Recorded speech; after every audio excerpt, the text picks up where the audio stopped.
অলপ আগতে কেন্দ্ৰীয় পথ পৰিবহণ মন্ত্ৰী নীতিন গাডকাৰী ডাঙৰীয়াই মোক টেলিফোন কৰিছিলে আৰু টেলিফোনত এই সুখবৰটো তেখেতে মোক জানিবলৈ দিয়ে। প্ৰকল্পটো হ'ল গুৱাহাটীৰ ৰিং ৰোড, অৰ্থাৎ আপোনালোক সকলোৱে জানে যে গুৱাহাটী হ'ল এতিয়া উত্তৰ পূৰ্বৰ গেটৱে নহয়, এক কথাত ক'বলৈ গ'লে লাহে লাহে গুৱাহাটী দক্ষিণ পূব এছিয়াৰ গেটৱেলৈকে পৰিৱৰ্তিত হৈ আছে। গুৱাহাটীক এটা ৰিং ৰোডৰ অতিকে প্ৰয়োজনীয়তা আছিলে। আমি সকলোৱে জানো যে বৰ্তমান আমাৰ নেশ্যনেল হাইৱে বুলি ক'লে আমি খানাপাৰাৰ পৰা জালুকবাৰীলৈকে, জালুকবাৰীৰ পৰা বাইহাটা চাৰিআলি, বাইহাটা চাৰিআলিৰ পৰা আমি কোকৰাঝাৰ অভিমুখে যাত্ৰা কৰোঁ। এতিয়া যিটো গুৱাহাটী ৰিং ৰোড প্ৰকল্প হ'ব, ই 55.54 অৰ্থাৎ 55.54 কিলোমিটাৰ হ'ব। ই বৰ্তমান যিটো গুৱাহাটী নেশ্যনেল হাইৱে আছে তাৰ পৰা চিধা বাইহাটা চাৰিআলিলৈকে যাব, কিন্তু এই বাইহাটা চাৰিআলিলৈকে যোৱা অংশটো ই 6 লেন হ'ব, অৰ্থাৎ 6 লেনযুক্ত হ'ব, যাতে ট্ৰেফিক কোকৰাঝাৰলৈকেও যাব পাৰে, মঙলদৈ ফাললৈকেও যাব পাৰে।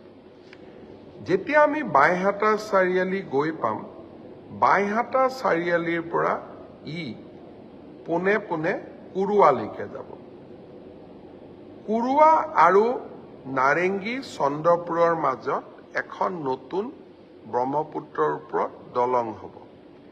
তাৰ পিছত ই আকৌ সোণাপুৰলৈকে আহিব, সোণাপুৰৰ পৰা আকৌ 6 লেন এটা ৰাস্তা, বৰ্তমানৰ ৰাস্তাটোৰ ওপৰতে 6 লেনযুক্ত এটা পথ হ'ব, সি খানাপাৰাত লগ লাগিব।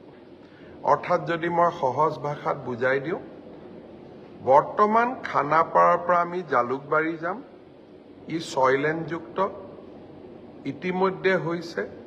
জালুকবাৰীৰ পৰা বাইহাটা চাৰিআলিলৈকেও ই এতিয়া 6 লেনযুক্ত হ'ব। বাইহাটা চাৰিআলিৰ পৰা আমি পোনে পোনে কুৰুৱালৈকে যাম। আমি চিপাঝাৰ গৈ নাপাওঁ, আমি কুৰুৱা গৈ পাম। মান্দাকাটাৰ মাজেৰে আমি কুৰুৱা গৈ পাম। কুৰুৱা আৰু চন্দ্ৰপুৰৰ মাজত এখন দলং হ'ব, তাক আমি নাৰেংগী কুৰুৱা দলং বুলিও কওঁ। ব্ৰহ্মপুত্ৰৰ ওপৰত এখন দলং হ'ব আৰু এই দলংখন 3 কিলোমিটাৰৰ দলং হ'ব।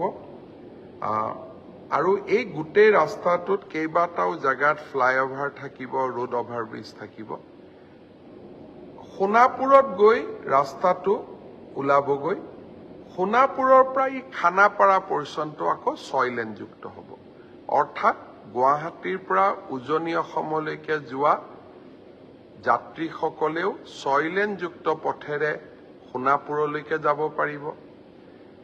মঙলদৈৰ পৰা গুৱাহাটীলৈকে নহাকৈ সোণাপুৰৰ পৰা পোনে পোনে উজনিলৈ যাব পাৰিব, গুৱাহাটীলৈ আহিব পাৰিব।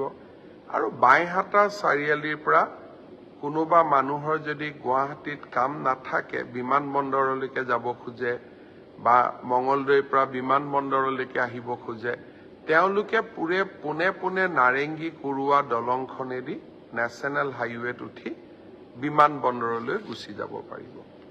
এই গোটেই প্ৰকল্পটোত 6,797 কোটি টকা খৰচ হ'ব আৰু এই প্ৰকল্পটোৰ 1,000 কোটি টকা ৰাজ্য চৰকাৰে বহন কৰিব, 5,729 কোটি টকা কেন্দ্ৰীয় চৰকাৰে বহন কৰিব। অৰ্থাৎ প্ৰধানমন্ত্ৰী নৰেন্দ্ৰ মোদী ডাঙৰীয়াই দায়িত্ব লোৱাৰ পিছতেই 3-4 মাহ হোৱাই নাই, অসমলৈকে 5,729 কোটি টকাৰ বিশাল উপহাৰ। গুৱাহাটীবাসী, অসমবাসী, মঙলদৈবাসী, সোণাপুৰ